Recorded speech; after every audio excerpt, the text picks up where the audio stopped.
Hello and welcome back to the course. We are now about to talk about psychology. We've just started chapter 2. Very important things coming up. For the first couple chapters of the course, I'm going to warn you now, we are talking a lot. So before we actually dive into the fundamentals and the technicals, we will be doing a lot of talking. So make sure you have a notebook ready. Make sure you're making notes and putting attention into this, okay? Try not to get too bored. I'm hoping that I can keep this a little bit interesting and keep providing you with some serious value. It might be easy to drift away when we're talking so much, but honestly, you need to secure this information about psychology and risk management. So just try your hardest to focus and make sure that you write down everything that we talk about. So without further ado, we'll dive into it. We don't want to drag this out too much, but the first chapter of real learning is going to be psychology. So, psychology, believe it or not, holds very high importance in trading. Mindset and psychology is going to determine whether you succeed or you fail in all areas of trading. And throughout your journey, throughout every step of the way, you are going to need discipline and a strong grasp of emotional control to actually push forward and to follow rules and to stay steady when trades are running either in profit or loss. Okay. Psychology is going to take the reins in a lot of areas. So it's very important that you actually work on this as best you can. So, what do we really mean by psychology then? What we're talking about is the mindset in regards to the loss or gain of money. When we're here in the markets, when we're trading, we are always, well, at least while we have trades active, losing or gaining money. So, how are you going to react to this? Now, if you lose money, you can get really mad, you can get really stressed. Now, you work for that money and now you've lost it. If you win money, if you're gaining money, you can get so overexcited. And I know, especially in the early days of trading, you can get so overexcited, so eager to take those profits, so eager to get greedy and push the risk to try and gain more money that you can lead to quite a few bad things. So that is really what we mean by psychology. Are you going to get angry, break rules, and make bad decisions when you are losing money or when you're making money? Or are you going to remain rational? Are you going to remain focused fully and put your all into this and stay um, clear with your mindset? That is either what's going to make you a winning trader or a losing trader.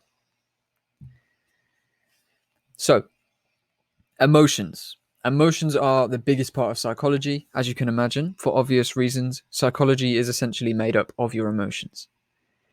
As we just said, the loss and gain of money really does spark emotions, and it can cause emotions to run wild when you're trading. And I know in the early days of trading, there are going to be so many swings up and so many swings down.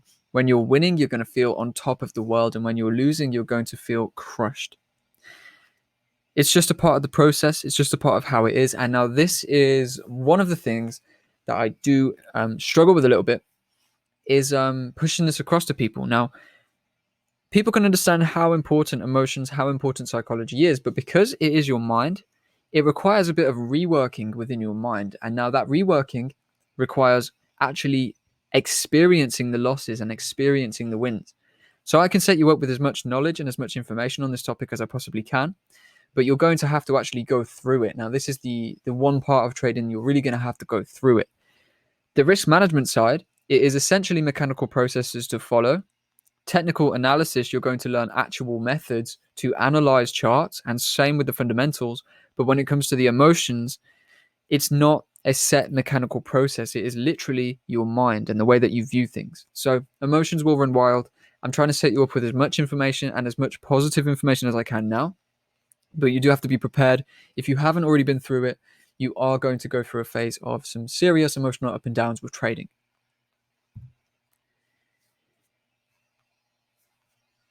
Leading on from that, when you're actually there in the market, the real life scenario is going to up the pressure. Now, you may feel like you're going to master psychology like a pro. You don't even need to worry about this, right? You're going to smash it from the start. Now, that's great. I'm glad that you feel that way. But real life scenarios are seriously going to up the pressure. Losing money in real time, making money in real time are going to spark emotions. And I can say that a million times and it won't be enough. Before you even get into trading, you need to be prepared to become a mental master, or just don't even bother. Because if you don't actually master your mind, you don't actually perfect that mindset, you are never going to win long term. Quit while you're ahead, unless you are prepared to really work on your mindset and really work on mental emotion and management of your emotions. This is, in my opinion, the key to succeeding. Okay, I cannot push this enough. It is so important. Every other area of trading is heavily affected by your psychology. Now, you could have the best risk management plan in the world, you could be the best technical analyst in the world, but if you flip out when you see red numbers, if when you see losses, or you get greedy and start adding to positions to try and make more money when you start winning, all of that is getting blown out of the water. So you really are going to be your own worst enemy. And if you can't master your psychology, you can't succeed. It's as simple as that. So in this chapter, this psychology chapter, we will be going deep into emotions. We'll talk about all of the different emotions that you're going to face. And when we've done that, and when I've spoken about these emotions and given you a little bit of advice on how you can actually tackle these emotions when you feel them, we'll then talk about self-development and what I believe you need to do to become the best version of yourself. Now, becoming the best you is the best way to actually win, is the best way to build that mindset. It goes deeper than trading, okay? You need to develop a mindset outside of trading in your general everyday life that resonates through into the markets and brings you that success. Now, a great thing about this is this self-development. I will happily say and honestly say that trading has made me a much better person, a much better version of who I was before. Because I've developed myself, I've developed my mind and my outlook on the world so much to actually become the best version I can inside of the markets. And that resonates in my day-to-day life, my relationships and everything else as well. So that's what we're going to talk about in this chapter. And I'll say now, as I said before, psychology is a personal journey. So do expect to feel things that may not be highlighted in this course and do expect to go through it. Okay, be prepared to go through it. So thank you for watching, and I'll see you in the next video when we talk a bit about emotions and emotional control.